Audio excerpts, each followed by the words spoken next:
যেমন international protocol অনুযায়ী এই ধরনের ছবি যেন কোথাও প্রকাশিত না হয়। এই লাশ এই যে আমরা যে নিয়ে আসবো, আপনারা দয়া করে এই যে সর্বোচ্চ সতর্ক থাকবেন, এই কাজগুলোয় আমাদেরকে সহযোগিতা করবেন।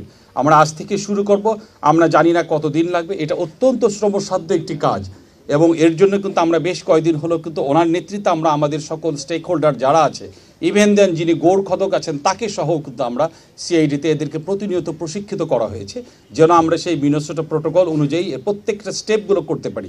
আমরা অত্যন্ত আশাবাদী আমরা এই কাজগুলো সুন্দরভাবে আন্তর্জাতিক প্রোটোকল অনুযায়ী হিউম্যান রাইটসের যে জিনিসগুলো আছে প্রত্যেকটা স্টেপ অনুযায়ী আমরা করতে পারবো। আমরা আপনাদের কাছে সহযোগিতা চাচ্ছি আমরা যেন এই কাজটি সুন্দরভাবে করতে পারি। রাইট এটি অনেক ধারাবাহিক প্রক্রিয়ার মাধ্যমে মন্ত্রণালয়ের সিরিজ অফ মিটিং হয়েছে।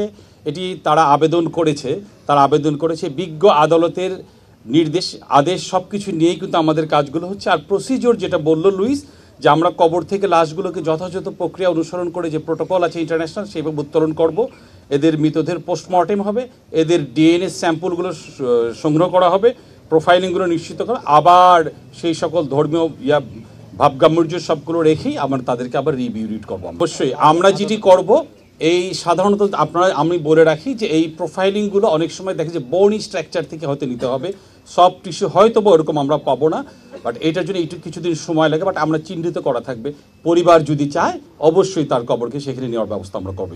এই জিনিসগুলো এই ধরনের অপারেশনগুলো এটা 114 জন, বাট আমরা রিয়েল সিনারিওটা পাবো যখন এলাকাটা আমরা যে জেলাটা চিহ্নিত করা হয়েছে খোঁড়ার পরে নির্দিষ্ট সংখ্যাটা হবে, এটা কম বেশি হতে পারে। আপাতত 114 জন, এটা বেশিও হতে পারে। আবেদন করেছেন কতজন? আবেদন আমরা পেয়েছি 10 জনের মতো যারা এরকম, কারণ এখানে অনেক রকম এরকম আছে, কিন্তু আবেদন পেয়েছি আমরা যাদের যাতে 10 জন। আমরা তাদের সকলের স্যাম্পল রাখবো, যেই যখন করবে আমরা এটা মিলাতে পারলে এটা করতে পারবো। এবং আত্মীয় স্বজন যারা আছে এরকম কেউ যদি আরও থাকে সিআইডিতে তারা যোগাযোগ করলে আমরা তাদের স্যাম্পল নেব এবং আমরা চেষ্টা করবো সিআইডি হটলাইনের নাম্বারগুলো আমরা দিয়ে দিব, তারা যোগাযোগ করতে পারবে।